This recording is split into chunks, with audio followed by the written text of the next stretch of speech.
This is part C of the KhoodeelaarTVChannel television channel being broadcast on the internet under the banner of Baby Angel Geronimo Editions. This is part of the ongoing, continuous, updated, every edition manifesto called the Baby Mo Manifesto for Animals. As we have said, we will continue to update with each edition. The edition being updated, being marked by one or more than one of the items in the chain of news publications that confirm, vindicate, and uphold the principles epitomized by the baby angel Geronimo in his experience as the innocent baby angel Geronimo, who was targeted by the corrupt United Kingdom government department called DEFRA. DEFRA fabricated any number of excuses to justify its harassment of baby angel Geronimo.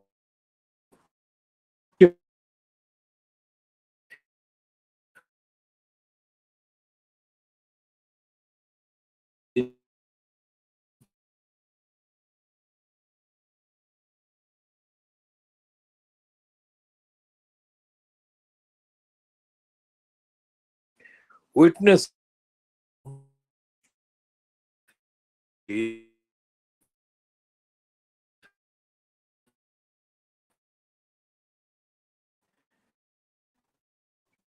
values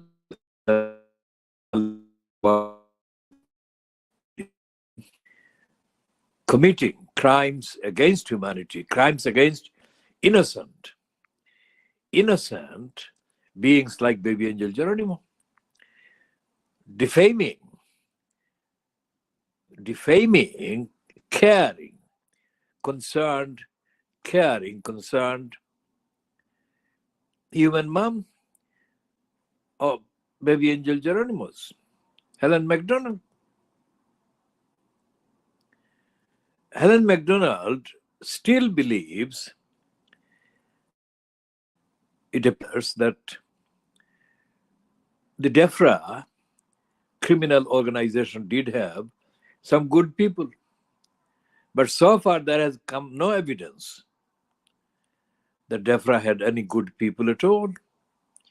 All the people employed by DEFRA, employed by the government for DEFRA, have turned out to be liars, criminals, and intentional criminals who wanted to frame baby angel Geronimo, the most innocent baby angel Geronimo, as being infected with bovine tuberculosis. As evidence emerges from all the long overdue investigations into all kinds of miscarriages, all kinds of denials of basic due process in the United Kingdom, innocent people are denied justice. Innocent people have been denied vindication, and innocent people have included any number of people owning innocent, perfectly healthy animals. Animals that they love and animals that they care about and care for. And the same animals have been defamed, intentionally defamed by the intentionally criminal employees located, situated, based in the DEFRA corruption. So Baby Angel Geronimo Manifesto for Animals is intended to be the framework towards ending the corruption, brutality, cruelty against animals, generally, and against the likes of baby angel Geronimo, the innocent ones in particular, and to create a regime of supervision, auditing, monitoring of the health of animals without the interference from, let alone controlled by, DEFRA, the criminals. And it will take into account every lie that has been perpetrated, uttered against baby angel Geronimo by the likes of the editor of Private Lie, Ian Pissoff, who is being, quote, celebrated as a national treasure for his completely, fully false expression of outrage appearing on Andrew Marr's LBC slot and other slots, saying that the government allowing the post office bureaucrats to harass the postmasters and mistresses was complicit in the crime against these people, violations against these people. Now, Ian Pissoff is the one that actually joined the criminals in the media who ridiculed baby angel Geronimo and the claim by baby angel Geronimo's mommy, Helen MacDonald, that baby angel Geronimo was never infected with anything.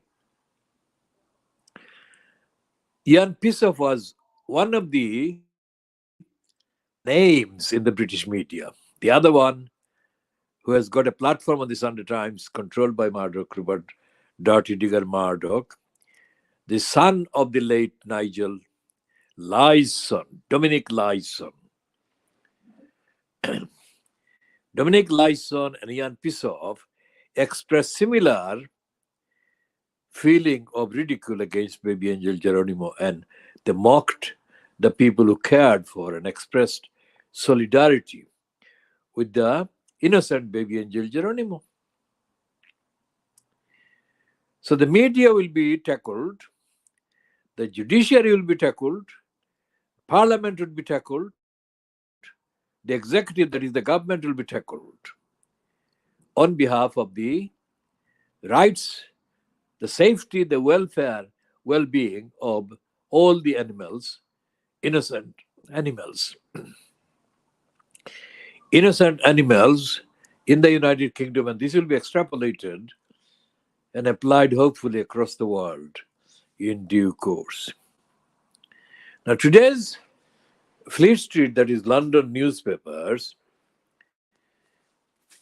including the Guardian and the Daily Mail, and the I newspaper, the Times, and what else have we got? The I newspaper, Daily Star. Daily Star has got one item about animals, that the criminals stealing people's beloved pets are turning this into an industry. Let's go to the item on probably page 9 of the Star.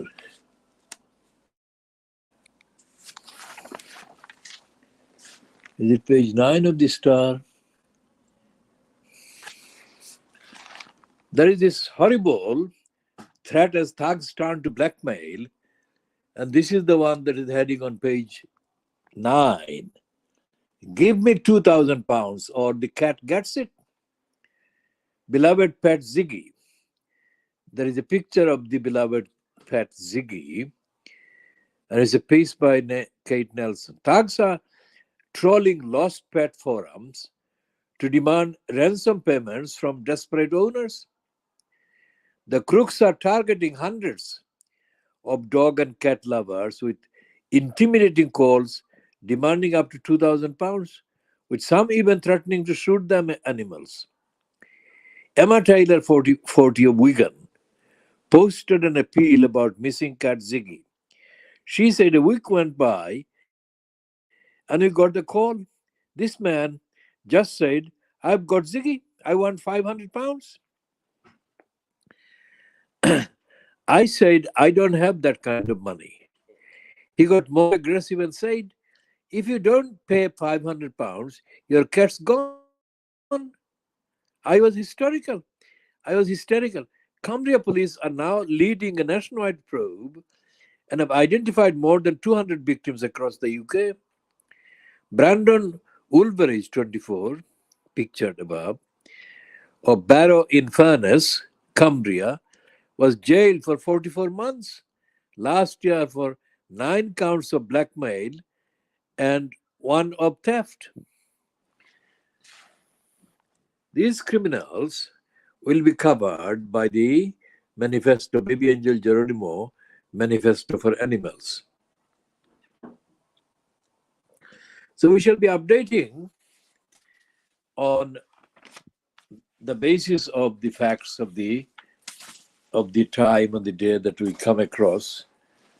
And turning to the situation in the cabinet fronted by Sank Sunak, how many war ministers has he got? In the war department, there is a thing called Defense Secretary, Grand Shaps. And in the I newspaper on page 1 in the brief, it says Grand Shaps is warning of future conflict with Russia, China, North Korea, and Iran. And he's saying that the world has moved to pre-war phase, says Shaps. Now that is a complete and utter pack of lies, because ever since the British Balfour Declaration began the process of foisting the Zionist state of Israel in Palestine, the world has remained absolutely unsafe. And it has been a world that is terrorized by the Zionist state of Israel permanently. But Grant Shapps doesn't recognize that at all because he is in denial. As a staunch supporter of the Zionist agenda, Grant Shapps doesn't recognize any threat to the world and world peace posed by the Zionist massacring genocide state of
war and hysteria and supporting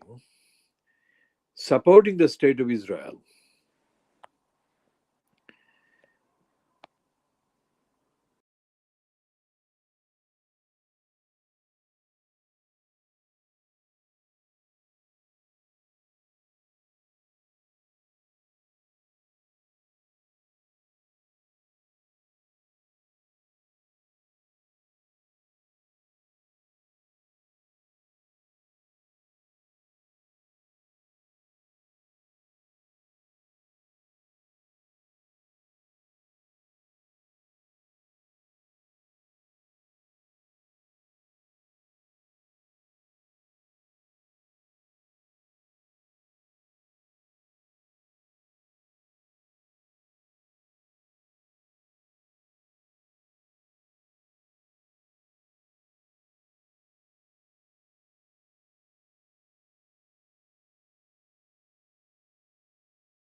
And this one reads, the first 47 asylum seekers selected for the original attempted deportation flight to Rwanda more than 18 months ago have still not received decisions on their claims. I can reveal.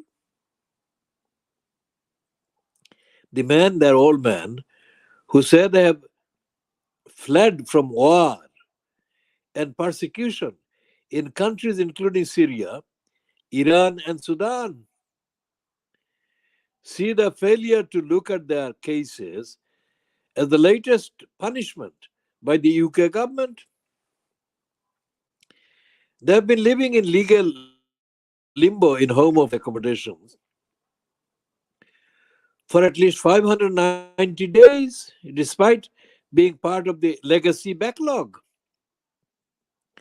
of cases that the Prime Minister, Rishi Sunak, pledged to clarify, to clear by the end of last year.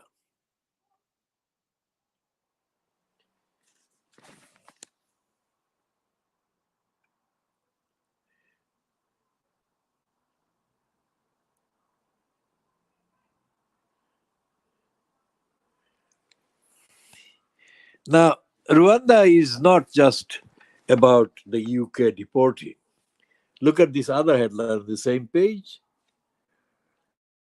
The Defense Secretary Grant Shapps has been unable to explain why the UK has accepted asylum seekers from Rwanda if the country is deemed safe by the government. Fuck Rwanda. Fuck Grant Shit Shapps. The newspaper that is revealed yesterday that 6 people from Rwanda have been granted asylum in Britain since the government signed its deportation deal with the East African nation in 2022.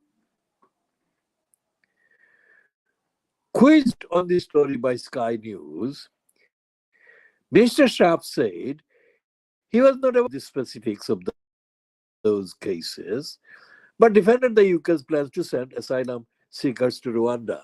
And I add, anyway, what I do know is the UN sent people to Rwanda, and the UN do it without all the different security measures or reassurance measures we are putting in place with Rwanda. He said, if it's good enough for the United Nations, it's good enough for the UK. Fuck him. It is UK which has been railing against the United Nations all the time. And there is no evidence that he cited about what he's claimed as the United Nations. Lord Dobbs, Alf Dobbs as he was as a member of parliament, a senior Labour peer and former child refugee who fled the Nazis, told I newspaper that the figures were very significant because it confirms what the Supreme Court said. And they made a nonsense of a bill that deems Rwanda to be safe.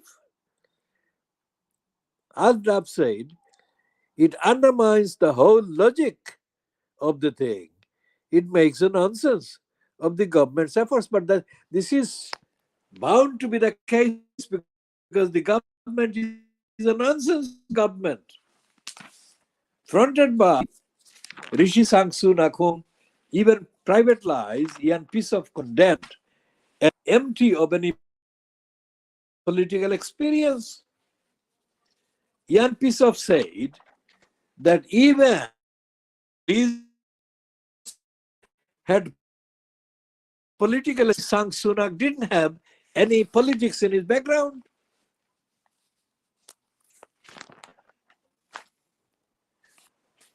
Now going back to the Greater Manchester, Rochdale grooming gang problem,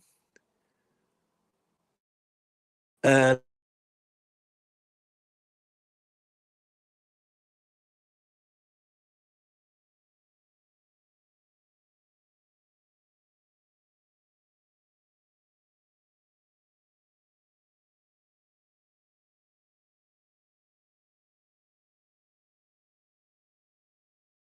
council.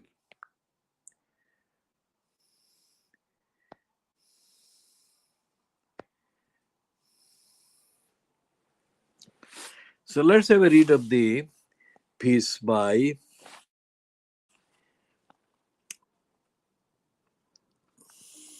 Steve Robson, Northern Reporter. The heading being Rochdale's grooming gang problem was ignored by police and council.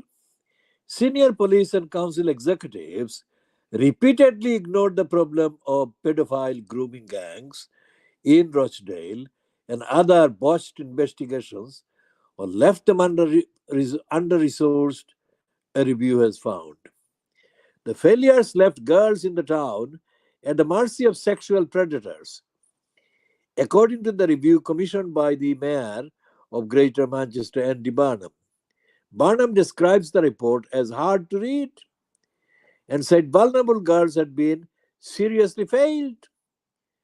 The review found compelling evidence of widespread organized sexual abuse of children in Rochdale from as early as 2004 and cited multiple reports of the involvement of groups of Asian men. Children's unwillingness to make formal complaints was repeatedly used as an excuse for not investigating it, the report said. Maggie Oliver, a former detective who blew the whistle on police mishandling of child sexual exploitation, welcomed the review but said victims were still being failed. The 173-page report says that there were at least 96 individuals in Rochdale identified between 2004 and 2013 who potentially posed a risk to children, although this is believed to be only a proportion of the true figure. Most are yet to be prosecuted. Andy Barnum said he would write to the chief town crown prosecutor for Northwest England to find out whether disciplinary charges should be brought as a result of the handling of some cases. In a particular case of concern, a girl referred to in the report as Amber was initially treated as a victim, but police and Crown Prosecution Service later decided to name her as a co-conspirator alongside the pedophiles who abused her. Neil Emmott, the leader of Rochdale Council, said, I want to repeat the apology we have made previously, but also to reassure the public that far more rigorous practices are in place today to protect our children. Fuck off.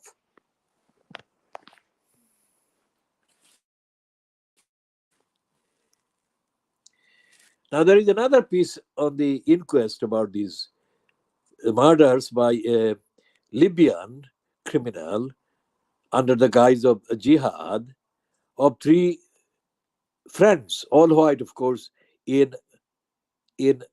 Reading in Berkshire. Joe Ritchie Bennett, James Farlong, and David Walls were stabbed to death by Khairi Sadallah in 2020.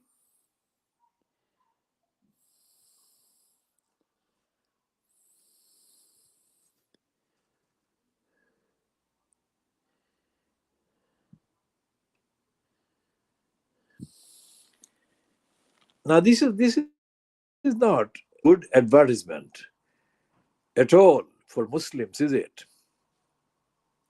Sadallah, whatever his crimes, he remains a Muslim from Libya. And we have commented on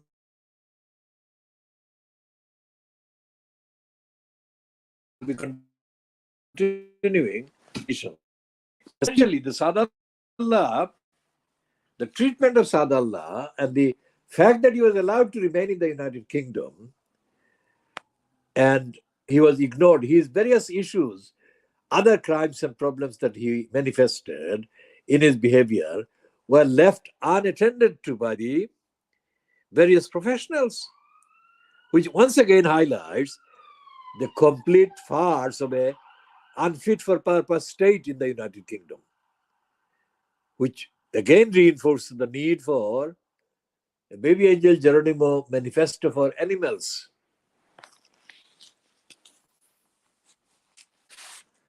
There is a thing about the evilness called Donald Trump.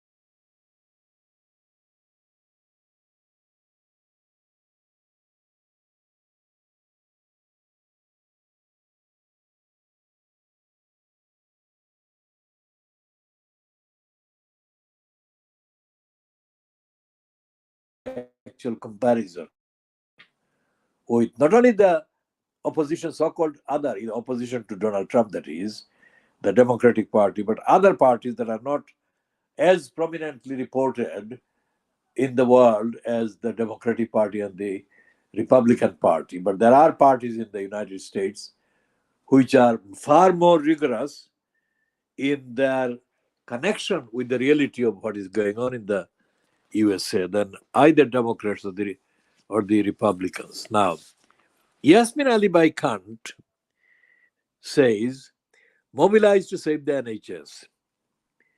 She says, everyone who treasures it must fight against privatization. Now, what does she know about the NHS and privatization and the record of protecting and defending the NHS?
So this is the people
So why was the terrorist in Reading, who was combat trained, why was he allowed the freedom that he was allowed to massacre three innocent men?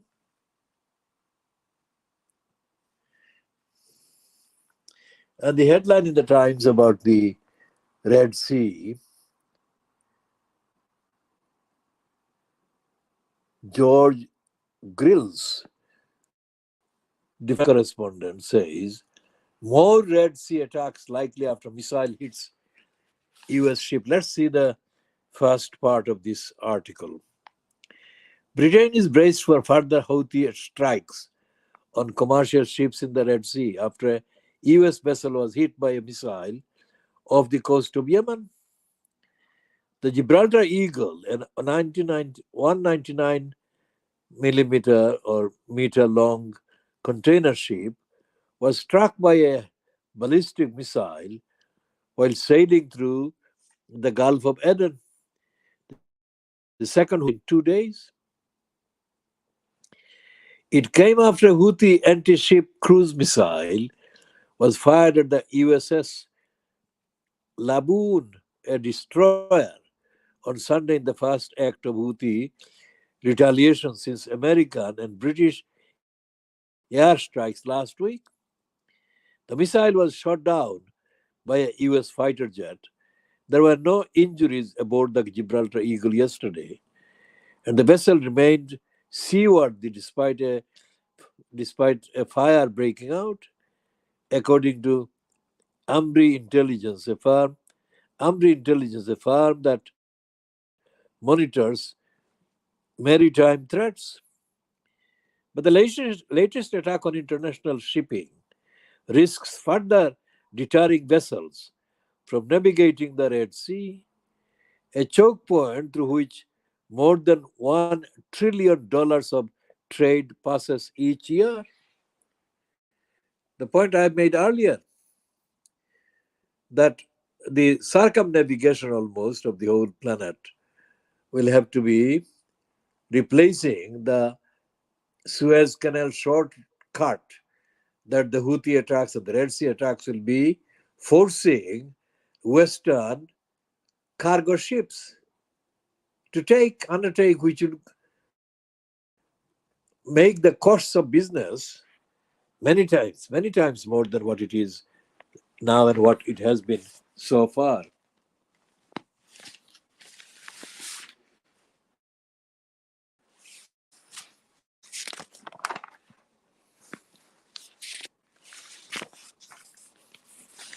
Going back to the post office and its complicity with criminality, a post office whistleblower has claimed that branch accounts could be changed remotely without postmaster's knowledge as early as 2001. This is according to a woman called Seema Misra, a former sub post mistress, was sent to jail when she was pregnant. The former employee who worked in a call center in Yorkshire during the 2000s said their help desk team had the power to edit cash and stock on live terminals running the Horizon IT system. You could go into their cache and adjust it or wipe their cache off completely, the source said. You could go into their stock declaration and add 500 stamps on or take 500 off. We wouldn't do it, but if somebody wanted to mark them around, you could do it. Data from the Horizon computer system was used to prosecute up to 983 postmasters between 1999 and 2015 on the basis that the accounts were secure. The assertion that remote access was impossible remained central to the position held by the post office that there had been no miscarriages of justice. When it was revealed that remote access was possible, access was possible during High Court proceedings in 2017, it caused outrage and opened the door to every post office conviction being quashed. The revelation was significant because it was thought that a jury would be unlikely to deliver a guilty verdict if the accounting data underpinning a case could be changed remotely.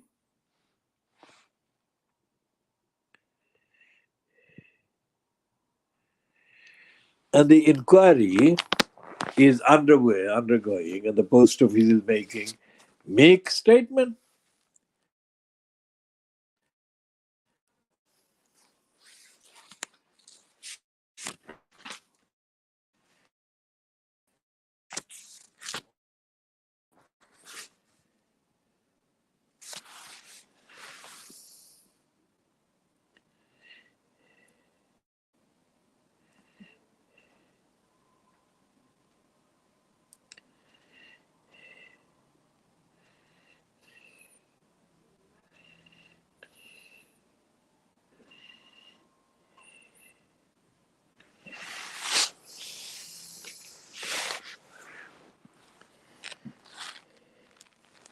We shall be continuing in due course. We're ending this one at 16:29 hours GMT.